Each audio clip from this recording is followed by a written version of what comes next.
Welcome to news 9 TV. నేను మీ Krishna. Today speed news. రైలులో పర్సును తస్కరించేందుకు ప్రయత్నించిన ఓ దొంగను పట్టుకున్న ప్రయాణికులు అతనికి తగిన రీతిలో బుద్ధి చెప్పారు.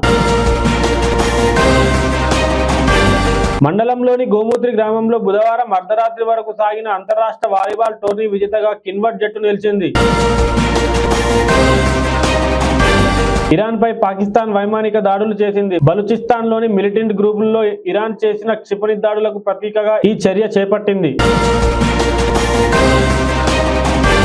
నందమూరి తారక రామారావు వ్యక్తి కాదని, ఓ ప్రభంజనమని భాజపా రాష్ట్ర అధ్యక్షురాలు దగ్గుబాటి పురంధేశ్వరి అన్నారు.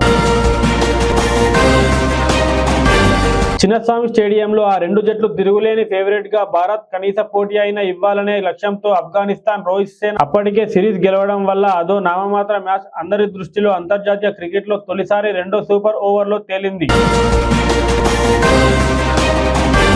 లక్షద్వీప్ కు సంబంధించిన మరో కీలక అంశం వెలుగులోకి వచ్చింది. అదే 9 డిగ్రీ ఛానల్. ఇక్కడ ఎలాంటి అలజడి జరిగినా ఆసియాలో పలు దేశాల ఆర్థిక వ్యవస్థలు కుప్పకూలిపోతాయి.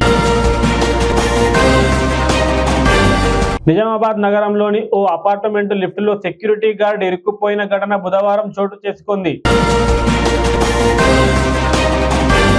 యాదాద్రి జిల్లా మోత్కూరు పురపాలిక పరిధిలో రాజన్నగూడెం గ్రామానికి చెందిన గీత కార్మికుడు సుందరగాని లక్ష్మయ్య తాటి చెట్టుపై ప్రాణాలు వదిలారు. ఎస్ఐ శ్రీకాంత్ రెడ్డి ఈ వివరాలు తెలిపారు. లక్ష్మయ్య కొద్ది రోజులుగా అనారోగ్యంతో బాధపడుతున్నారు. ఇద్దరు పిల్లలతో కలిసి మహిళ అదృష్టమైంది. ఈ ఘటన మధురానగర్ పోలీస్ స్టేషన్ పరిధిలో జరిగింది.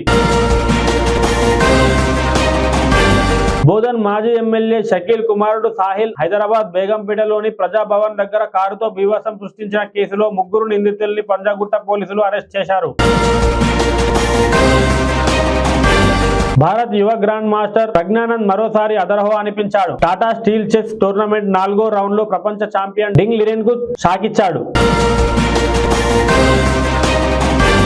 దేశంలో పర్యాటక రంగాన్ని మరింత అభివృద్ధి చేయడంపై కేంద్ర ప్రభుత్వం దృష్టి సాధిస్తుందని, అందులో భాగంగా ఫిజీతో బుధవారం హైదరాబాద్ లో ద్వైపాక్షిక చర్యలు జరిపారు.